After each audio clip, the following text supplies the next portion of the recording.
اللہ ولی الذین آمنوا، اللہ دوست رکھتا ہے ایمان والوں کو۔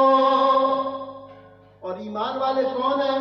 جن کی شان کا عالم یہ ہے کہ یخرجہم من الظلمات الی النور، ان کے دائیں بائیں اگر اندھیریاں ہوں، تاریکیاں ہوں، گناہ گار ہوں، سیاہ کار ہوں، اللہ کیا کرتا ہے؟ یخرجہم من الظلمات الی النور، ان کو ظلمات سے نکال کر نور کی طرف لے آتا ہے۔ اللہ دوست رکھتا ہے ایمان والوں، اور جن کو دوست رکھتا ہے ان کو کیا کرتا ہے؟ اندھیروں سے نکال لاتا ہے، اندھیروں سے نکال لاتا ہے۔ کس طرف؟ نور کی طرف۔ ایک نور ہے، اچھا نور بعض لوگوں کو سمجھ نہیں آتا، ایک اندھیرا ہے اور ایک روشنی ہے۔ بہت آسان ہو گیا نا، نور بعض لوگوں کا سمجھ نہیں آتا، لوگ آتے ہیں نور کے، اگر نور کا ادراک نہیں ہے تو یہ جو اوپر سے پڑنے والی روشنی ہے، اس بلب کو تم نہیں دیکھ سکتے ہو، تو بتاؤ مصطفیٰ کے نور کو کیسے دیکھ سکو گے؟ ہاں، چھوٹے سے بلب کی طرف آنکھیں دیکھ کے لگانے والے، تو اپنی آنکھوں کے اندر اتنی تاب نہیں رکھتا کہ تو اس کی جو روشنی ہے اس کی طرف دیکھ سکے۔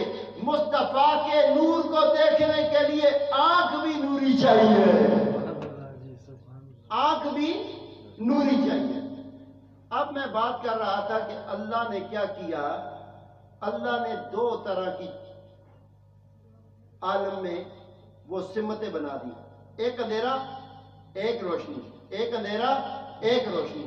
اور آسان کروں، ایک سچ ایک کوڑ، اور آسان کروں ایک حق ایک باطل، اور آسان کروں ایک کفر ایک ایمان، اور آسان کروں کہ جب آپ دنیا کے اندر، آپ کے اندر اللہ تعالیٰ نے یہ خوبی رکھی ہے کہ آپ گندی اور اچھی چیز کو پہچان سکتے ہیں، اور اسی واسطے تو ترکے نے ٹماٹر نہیں کہندے ہوئے، اور اسی واسطے تسی سیب گندے نہیں چاہتے ہوئے، اور تم دیکھتے ہو کہ یہ حق ہے۔